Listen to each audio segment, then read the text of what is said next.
Good morning students. अभी तक हमने थीम 9 स्टार्ट किया, मुगल क्रॉनिकल्स, मुगल इतिवृत्त मैंने आपको बताया था मुगलों का इतिहास। तो आज उसमें इतिवृत्त के बारे में बात कर रहे हैं। सब topic 4, the Akbarnama and the Badshahnama. ये दो बड़े इंपॉर्टेंट इतिवृत्त थे जो राजाओं ने, अकबर ने अपने टाइम पे लिखवाया और बादशाहनामा मीन्स शाहजहां ने अपना लिखाया। These two chronicles are the most well known. ये दोनों क्रॉनिकल्स है मुगल इतिहासों में सर्वाधिक इम्पोर्टेंट है जी। Well known, each manuscript contain an average of 150 full pages. इसमें 150 पेजों के हैं जी। उसमें क्या क्या दिखाया गया? पेंटिंग ऑफ बैटल्स, कि जैसी लड़ाई की पेंटिंग कराई गई है, सीज घेराबंदी, हंट से शिकार पे जाते हैं, या बिल्डिंग कंस्ट्रक्शंस, या कंस्ट्रक्शंस बिल्डिंग के जो चित्र हैं वो इसमें दिए गए हैं। कोर्ट सीन्स, और बहुत सारे कोर्ट के दरबार के चित्र भी इसमें हैं। तो ये दोनों बहुत इंपॉर्टेंट है। सबसे पहले बात करते हैं हम अकबरनामा की। The author of Akbarnama Abdul Fazl grew up in the Mughal court capital area. जो अबुल फजल था वो कैपिटल एरिया में बड़ा हुआ, वहीं पे इसका पालन पोषण हुआ, वहीं पे रहा जे। ही वॉज वाइडली रेड इन अरब। उसने Arabic, Persian, Greek, philosophy and Sufism को अच्छी तरह पढ़ा हुआ था, उसमें निपुण था वो उसमें। He was forceful debater. वो एक बड़ा अच्छा प्रभावशाली डिबेटर, बुलारा था। और वो स्वतंत्र, उसकी थिंकिंग भी चिंतक था, तो स्वतंत्र था, वो स्वतंत्र सोचता था, किसी के प्रभाव में नहीं आता था। Who constantly oppose the views of conservative ulamas. जो हमेशा जो दकियानूसी उलमा थे, मुस्लिम धर्म के जो नेता थे उलमा, उनकी वो विरोधता करता था हमेशा लगातार। अकबर हु फाउंड अबुल फजल। अकबर ने देखा कि अबुल फजल बहुत ही उसके जो आइडियल्स है वो बहुत उससे अच्छे लगे, तो इसलिए उसने क्या किया, वो प्रभावित हुआ बहुत। उसने अपना एडवाइजर रख लिया उसे, और सलाहकार और नीतियों के प्रवक्ता के रूप, स्पोक्समैन फॉर द पॉलिसीज। जो अपनी पॉलिसी जो बनाई, उनका उसने स्पोक्समैन किसको रखा? अबुल फजल को। तो Abul Fazl was the advisor of the Akbar. One major objective of the emperor was to free the state from the central. इसका कारण क्या था? क्यों उसने अबुल फजल को रखा? क्योंकि वो अपने राज्य को रूढ़िवादी उलमाओं से आजाद कराना चाहता था, फ्री रखना चाहता था। राज्य को धार्मिक रूढ़िवादियों से नियंत्रण से मुक्त रखना चाहता था, क्योंकि उसके जो विचार थे अबुल फजल के, वो भी उनके अगेंस्ट थे। तो इसके जो उसके आइडियाज थे उसको पसंद थे, तो इसलिए उसने एडवाइजर और स्पोक्स पर्सन रखा। Abul Fazl began worked on the Akbarnama. उसने 1589 में अकबरनामा में काम शुरू किया। जो ये क्रॉनिकल है, ये पूरा इतिहास की बुक का जो अकबरनामा, ये सारा किसी से बेस्ड है on actual records of it. घटनाओं का जो एक्चुअल रिकॉर्ड हुआ, जो घटनाएं एक्चुअल हुई, जो ऐतिहासिक घटनाओं के वास्तविक विवरणों का, ऑफिशियल डॉक्यूमेंट्स, शासकीय दस्तावेजों, and all testimonies of the knowledgeable persons. और जो जानकार व्यक्ति थे, उन्होंने जो मौखिक अपनी प्रमाण दिए, उनको सबको लगा के उसने क्या लिखा? जाकर अकबरनामा लिखा। ठीक है। और नेक्स्ट है the Akbarnama is divided into. Akbarnama एक इतनी बड़ी बुक है कि उसको 3 भागों में इसको डिवाइड किया गया, 3 भागों में इसको लिखा गया, 3 बुक्स में इसकी बनी। Which was first two chronicles. 2 जो बुक्स है हिस्टोरिकल नरेटिव्स, जो दोनों क्या है? इतिहास के बारे में। 2 पूरे इतिहास के, खंगोलिया, कालचक्र, पूरे इतिहास के बारे में दोनों बुक्स है। पर जो तीसरी बुक्स है आईने अकबरी, उसका नाम क्या है? आईने अकबरी। इनका नाम है हिस्टोरिकल नरेटिव्स। तीसरी बुक है आईने अकबरी, जो कि बहुत इंपॉर्टेंट है, जो उसके राज्य के, ये पहले इसमें 2 तरह की, उसके 2 भाग है आईने अकबरी में भी। पहले तो राज्य के, अकबर के राज्य के 30 साल, पहले 30 साल का विवरण है। फिर दूसरी बुक में क्या है? उसके 46वें साल तक का जो विवरण है वो इसमें आता है। इसमें 46 ईयर्स तक का जो विवरण है वो इस बुक के आते हैं। 2 बुक्स हैं। मेन इसका नाम है Aine Akbari. Akbarnama was written to provide a detailed description of the Akbar's reign. Akbar के राज्यकाल की पूरी डिस्क्रिप्शन, पूरी डिटेल घटनाओं को बारे में विवरण देना, जिसमें क्या है? अकबर का एम्पायर कहाँ तक? ज्योग्राफिकल, भौगोलिक, सामाजिक और प्रशासनिक और सांस्कृतिक, जो भी उस समय में उसके राज्य में होता था, जैसे भी प्रबंध किया जाता था, सारा जो घटनाएं थी वो इसमें लिखी है। The Aine Akbari the Mughal empire is presented as the having a diverse. Aine Akbari में एक और भी है कि जो मुगल एम्पायर को, उसको ये बताया गया, ये दिखाया गया कि ये हिंदुओं का, जैन का, बुद्धिज्म के हर एक धर्म का कई जातियों के जो कल्चर थे इसमें थे, सबका जो एक ही राजा मुगल एम्पायर सबके ऊपर ही साम्राज्य करता था। ये दिखाया गया इसको कि और कोई नहीं, सबके ऊपर राज करने वाला कौन था? Mughal empire. Abdul Fazl wrote in a language that was ornate. Abul Fazl ने उस भाषा में लिखा जो बड़ी अलंकृत थी। अलंकृत मीन्स बड़ी ऐसी चीजों का प्रयोग किया जो कि बड़ी सुंदर तरीके से उसने प्रयोग किया, इसका लिखा है, ऐसी भाषा लगाई जो कि बहुत सुंदर, जिसे हम कहते हैं पोएट्री लिखी जाती है सुंदर अलंकृत भाषा से, ऐसे उसने ये लिखा। विच अटैच्ड इम्पोर्टेंस टू डिक्शन, जिसमें क्या हुआ इसमें डिक्शन मिश्र संस्कृति वाले साम्राज्य के रूप में किया। और इसमें क्या था? कथन शैली थी जो बहुत ही महत्वपूर्ण थी। रिदम, लय से, क्योंकि इसको पढ़ के सुनाया जाना या गा के सुनाया जाना, लय भी थी और इसमें जो कथन शैली थी बहुत महत्वपूर्ण थी। This Indo Persian style was patronized at court.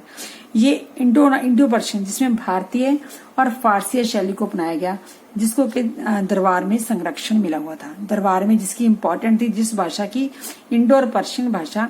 ये भी आपको क्वेश्चन आ सकता है, ये कौन सी भाषा में लिखा गया? इंडो पर्शियन भाषा में लिखा गया। इसको किसने लिखा है? इसके राइटर का नाम, इसकी कितनी बुक्स हैं? 3 बुक्स हैं इसकी। मेन इसकी आईने अकबरी है, जो अकबर के राज्यकाल के बारे में सब कुछ बताती है। ठीक है। दूसरी बुक है जो उन्होंने लिखी है, दूसरा इतिवृत्त है, इतिहास की बुक है, बादशाहनामा। इसका राइटर कौन है? अब्दुल हमीद लाहौरी। कहते हैं ये भी इसको कहा जाता है कि ये इसका लेखक है बादशाहनामा का। ये भी कहते हैं ये अबुल फजल का ये शिष्य ही था। अबुल हमीद लाहौरी जो अबुल फजल का शिष्य था। Emperor Shahjahan hearing his talent, उसने एम्परर शाहजहां ने उसके बारे में सुना, उसकी योग्यताओं के बारे में जाना, तो इसको अपनी हिस्ट्री लिखने के लिए नियुक्त किया। Badshahnama is the official history in the 3 volume. इसके भी 3 वॉल्यूम्स है बादशाहनामा के। Lahori wrote in the first and second daftar means इसकी बुक जो पहली और सेकंड बुक थी, इसको उसने comprising the first 2 decades of the emperor's rule. राजा के पहले 10 साल फिर दूसरे 10 साल दोनों का जो विवरण है वो किसमें है? इन दोनों बुक्स में है। 3 volume later revised by these volumes. इन वॉल्यूम्स को बाद में सदुल्ला खान ने, शाहजहां के वजीर ने इसको रिवाइज किया क्योंकि कि कई घटनाएं ऐसी होती हैं जो और ऐड करनी थी, जहाँ कुछ घटनाओं को क्लियर करना था, तो इसने क्या किया? इसने इसको रिवाइज किया। किसने रिवाइज किया? सदुल्ला खान, शाहजहां का वजीर। 3rd decade which was then chronicled by historian Waris. Third decade थी जो, क्योंकि उम्र के हिसाब से जो लाहौरी है वो नहीं लिख सके इसको, तो 3rd वॉल्यूम किसने पूरा किया? वारिस ने, हिस्टोरियन वारिस ने, इतिहासकार वारिस है, उसने पूरा किया इसको। ड्यूरिंग कॉलोनियल पीरियड, अब क्या हुआ? औपनिवेशिक काल जब अंग्रेजों का शासन शुरू हुआ, began to study Indian history to help them better understand. उन्होंने इंडियन हिस्ट्री को पढ़ना शुरू किया, स्टडी करना शुरू किया। क्यों किया शुरू करना? क्योंकि वो भारत के कल्चर को अच्छी तरह समझ सके, जहाँ के लोगों को समझ सके, जिनके ऊपर अब उन्होंने रूल करना था। तो इसलिए उन्होंने क्या किया? इसको अच्छी तरह पढ़ना शुरू किया इतिहास को। The Asian Society of Bengal founded by Sir William Jones नाम जा करना है। एशियाटिक सोसाइटी ऑफ बंगाल किसने शुरू की? एशियाटिक सोसाइटी 19वीं शताब्दी में 1784 अंडरटुक द एडिटिंग। तो इसको जो है इन्होंने शुरू की इसको, और इसने क्या शुरू किया? इसको प्रिंट करना, भारतीय पांडुलिपियों का संपादन करना, इनको प्रकाशन करना, इनका अनुवाद करना, इनकी ट्रांसलेशन करना, एक जिनका जिम्मा उन्होंने अपने ऊपर ले लिया। एशियन सोसाइटी ऑफ बंगाल, जिसको किसने फाउंड किया? सर विलियम जोन्स ने। ये आपको याद करने वाले क्वेश्चन है, मैं आपको अंडरलाइन कर रही हूँ साथ साथ। Editor versions of Akbarnama and Badshahnama were published. पहली बार एशियन सोसाइटी ने 19वीं शताब्दी में इन दोनों बुक्स को पब्लिश करवाया, जो उन्होंने एडिटिंग की। In the early 20th century the Akbarnama was translated into English by the Henry Beveridge के द्वारा इसको अकबरनामा को ट्रांसलेट किया गया हिंदी के से, इंग्लिश में ट्रांसलेट किया गया। सॉरी, इसको इंग्लिश में बोलता, इंग्लिश में इसको ट्रांसलेट किया गया। अब ये तो हो गया दोनों के बारे में, अकबरनामा एंड।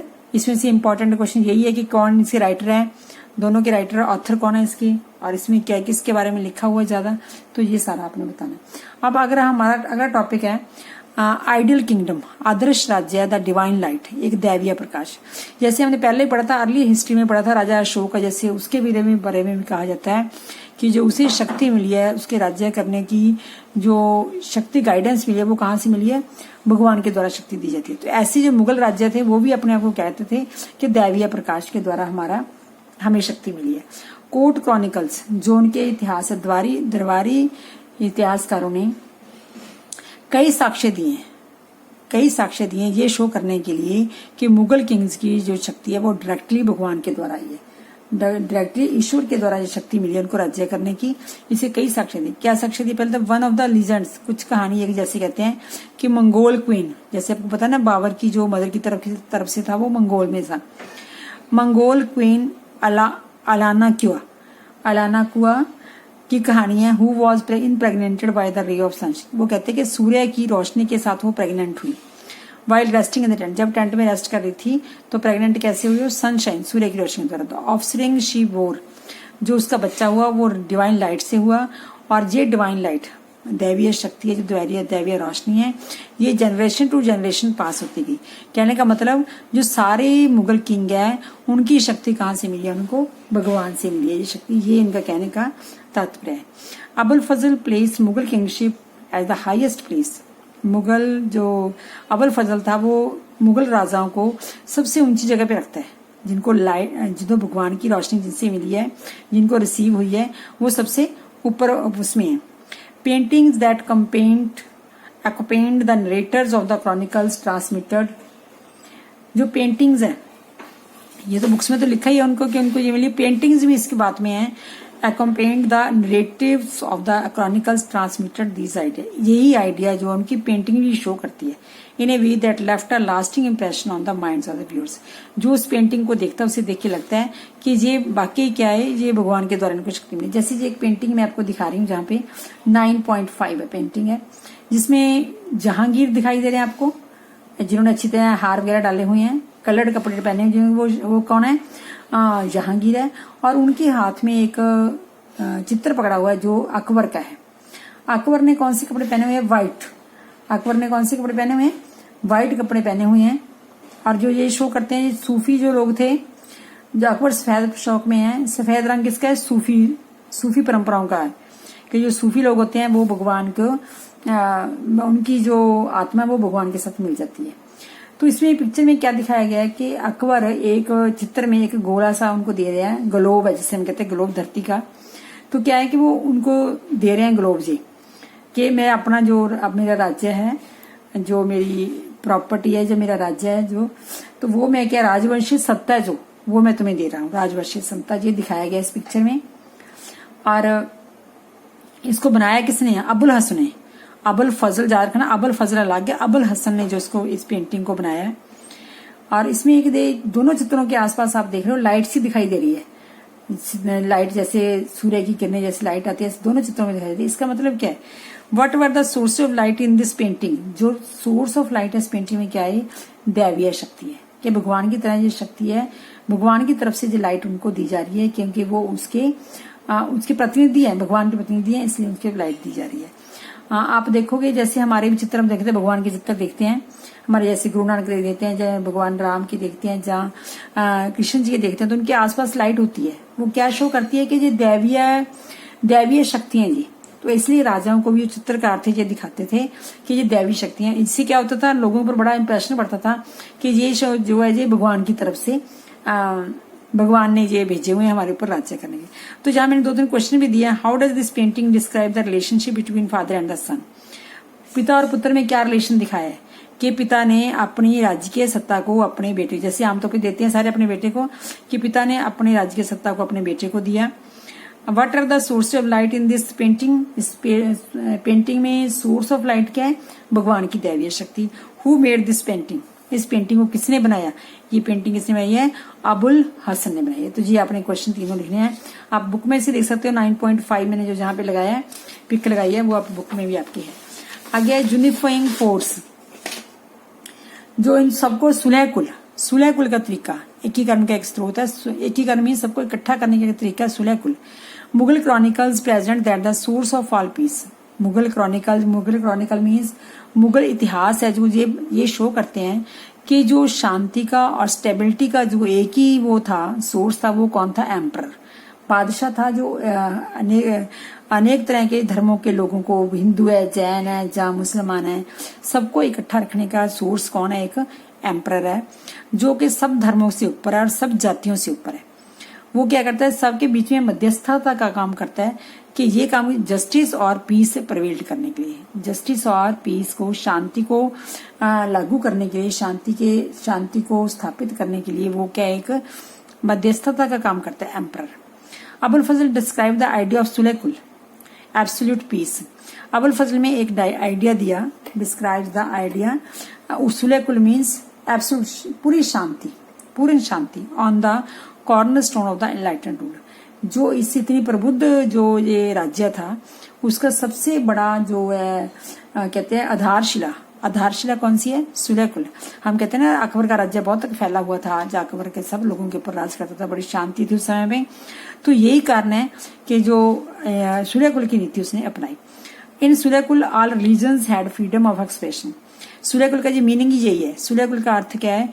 सभी धर्मों के लोगों को अपने विचारों को व्यक्त करने की आजादी है, बट ऑन द कंडीशन, पर एक कंडीशन भी, they did not undermine the authority of the state, कि वो राज्य की अथॉरिटी को चैलेंज नहीं करेंगे, राज्य की सत्ता को क्षति नहीं पहुंचाएंगे और आपस में भी लड़ाई नहीं करेंगे, और फाइट अमंग देमसेल्व्स, आपस में लड़ाई नहीं करेंगे।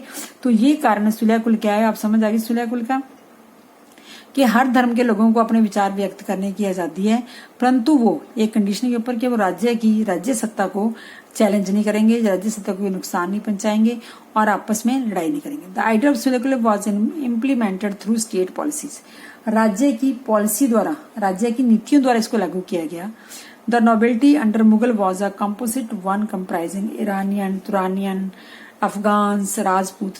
तो जो नोबिलिटी में जो ऑफिसर थे, मुगल साम्राज्य में जो ऑफिसर थे, वो हर एक जात में से, हर एक उसमें से लिए जाते थे।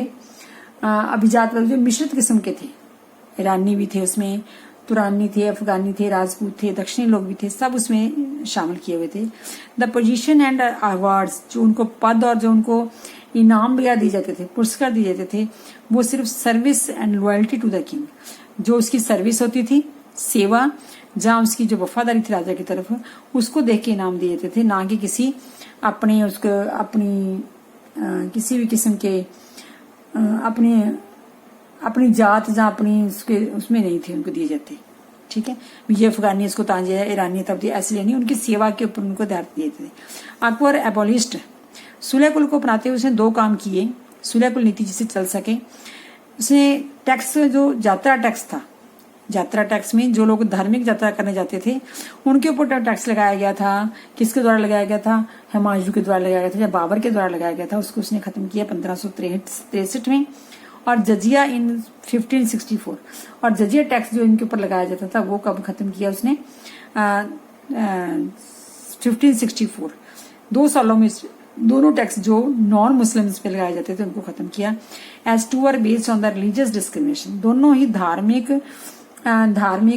पक्षपात पर आधारित थे। तो ये सबसे सुलेकुल में सबके साथ बराबरी करने का ये सबसे अच्छा तरीका था अकबर का, इसलिए शायद उसे अकबर को ग्रेट एम्परर कहते हैं। Instructions were given to the officers, जो ऑफिसर थे साम्राज्य के, जो ऑफिसर थे प्रशासन के, उनको ये कहा गया था कि वो सुलेकुल के जो वो नीति को अपनी हर जगह पे उस नीति को अपनाएंगे, उनको निर्देश दिए जाते थे। नेक्स्ट है all Mughal emperors gave grants and support the building and maintenance of the place of worship. जो उपासना के स्थल थे, चाहे वो हिंदुओं के, चाहे वो मुसलमानों के, चाहे वो जैन के हैं, सबको क्या दिया जाता था? ग्रांट्स दी जाती थी, सबको निर्माण करने के लिए उनको अनुदान दिया जाता था। इवन अभी कभी वॉर के दौरान कोई मंदिर डिस्ट्रॉय हो जाता है, बाहर के दौरान कोई मंदिर डिस्ट्रॉय हो जाता है, तो उसको भी रिपेयर करने के लिए क्या ग्रांट दी जाती थी, अनुदान दिया जाता था। As we know during the reign of Shahjahan and Aurangzeb, jizya was reimposed on non Muslim. ये भी नोट करने वाली बात है कि अकबर ने इसको हटाया, इसको खत्म किया, एबॉलिश किया, पर शाहजहां ने और औरंगजेब ने, उसके बेटी ने आगे, शाहजहां ने और औरंगजेब ने इस टैक्स को दोबारा लगा दिया, जजिया फिर मुसलमानों के ऊपर, नॉन मुस्लिम्स के ऊपर दोबारा लगा दिया। अब हमारा है 5.3 topic, sub topic just sovereignty as social contract. जो प्रभुसत्ता थी वो एक तरह के न्यायपूर्ण अनुबंध था, आपस में एक तरह का कॉन्ट्रैक्ट नहीं कर लेते, तुम ये करोगे तो हम उसके बदले में ये करेंगे, तो ऐसा ही था जी। Abul Fazl defined sovereignty as a social contract. Abul Fazl में अपने अकबरनामा में उसने क्या लिखा कि जो प्रभु सत्ता थी वो थी आपस में एक सामाजिक अनुबंध था। द एम्परर प्रोटेक्ट, अनुबंध क्या था इसमें, समझौता क्या था, emperor protect the 4 senses of his subjects. Emperor अपने लोगों की 4 चीजों की रक्षा करेगा, life, property, honour and faith, इनकी रक्षा करेगा। इसके बदले में क्या होगा, इन रिटर्न डिमांड्स ऑबिडियंस, कि वो लोग उसकी आज्ञा का पालन करेंगे, and a share of resource, और जो उसके शेयर ऑफ रिसोर्स में जो उनके पास धन है उसके टैक्स के रूप में उसको देंगे। सॉवरेन्स जो राजा थे, they were thought to be able to honour and contract with, वो इस बात को, इस सामाजिक अनुबंध को मानते थे और वो उसको किससे शुरू करते थे कि उनको केवल न्यायपूर्ण प्रभावित शक्ति और दैवीय मार्गदर्शन से, दैवीय मीन्स भगवान के गाइडेंस से वो इसको वो करते थे, इस कॉन्ट्रैक्ट को पूरा करते थे। आइडेंटिफाइड, अब मैंने आपको एक पिक दिखा रही हूँ जहाँ पे बड़े ध्यान से देखना, 9.7 है जी। Identified and interpret the symbols in the painting, जो पेंटिंग में सिंबल्स दिखाए गए हैं उनको आपने क्या करना है, उनको इंटरप्रेट करना है कि ये क्या शो करते हैं। Summarise the message of this painting, इस जो इस पेंटिंग से में जो मैसेज मिल रहा है मुगल सम्राटों का जो मैसेज हमें मिल रहा है, आपने उसको समरी में लिखना है अपने। अब सबसे पहले पिक में आप देख रहे हो, देखो सामने एक गोल चक्र में एक लॉयन और लैम इकट्ठे बैठे हैं। ये क्या शो करते हैं कि राजा में जो मुगल साम्राज्य था, इतना न्याय था कि शेर और बकरी एक ही घाट पानी पीते थे, मतलब इकट्ठे वो बैठ सकते थे, ये दिखाया गया। दूसरा एक आप देख रहे हो जहांगीर है, जहांगीर के ऊपर एक चेन आ रही है, ऊपर से, ऊपर आसमान से चेन आ रही है, तो ये चेन क्या शो करती है, ये न्याय को शो करती है कि जो न्याय कहाँ से आ रहा है, ऊपर से प्रभु की तरफ से, जो दैवीय ईश्वर की तरफ से जो न्याय की चेन आ रही है उसको हिलाएंगे तो वो उसको न्याय देंगे। और 2 देखते हो फरिश्ते हैं, 2 ऊपर से ताज लेके आ रहे हैं, ताज लेके वो क्या शो कर रहे हैं कि जो शक्ति है वो परमात्मा की तरफ से उनको दी गई है। और नेक्स्ट है एक नीचे फरिश्ता और उनको तीर कमान पकड़ा रहा है और अंधेरे में वो तीर चला रहा है। अंधेरा क्या है, एक तो यहाँ पे दुष्टता कह सकते हैं, जो गरीबी है, जो बुरी बातें हैं वो उनको खत्म करने की कोशिश कर रहे हैं। जो इसमें गरीबी है, लक्ष्य बादल के आवरण में दिखाया गया है, एक बादल, काला सा बादल दिखाई दे रहा है ना आपको, इसमें जो वो तीर चला रहा है वास्तविक व्यक्ति नहीं, ये अमूर्त लक्षण है। अमूर्त लक्षण में जो गरीबी है, जो दुष्टता है, इसको खत्म करते हुए उसको दिखाया गया। और न्याय की जंजीर है वो स्वर्ग से उतरते हुए दिखाया गया। एक बात और देख रहे हो, फरिश्ता उसको तीर पकड़ा रहा है। फरिश्ता मीन्स दैवीय गाइडेंस है जो जहांगीर को कह रही है कि वो उसने क्या करना है, इस जो बुरी बातें हैं, जो बुरी चीजें उनको उसने खत्म करना है। तो जैसे आप देख रहे हो उसके आसपास, जहांगीर के आसपास एक गोल्डन सा घेरा बना हुआ है। ये क्या शो करता है कि जो शक्ति है ये परमात्मा की तरफ से उसको दी जा रही है।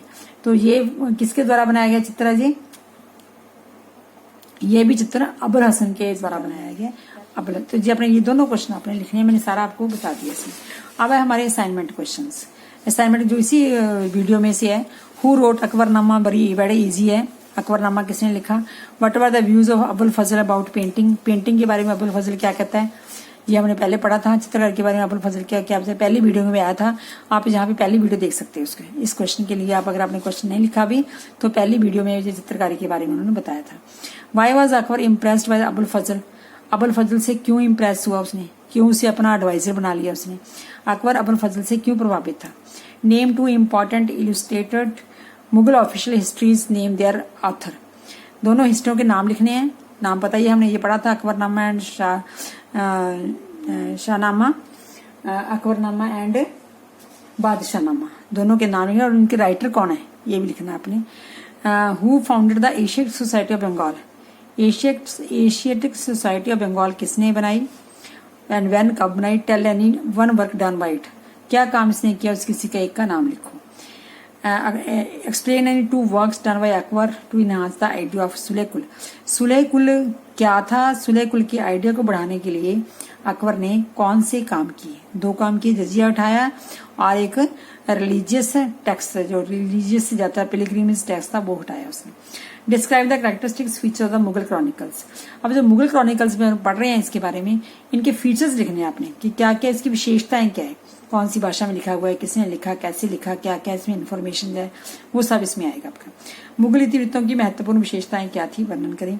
What was a social contract of sovereignty, ये लास्ट क्वेश्चन हमने किया है। प्रभु सत्ता का सामाजिक अनुबंध से आप क्या समझते हो, प्रभु सत्ता की जो शक्ति का प्रयोग करते थे मुगल किंग्स, उनके अनुबंध का सामाजिक अनुबंध क्या था।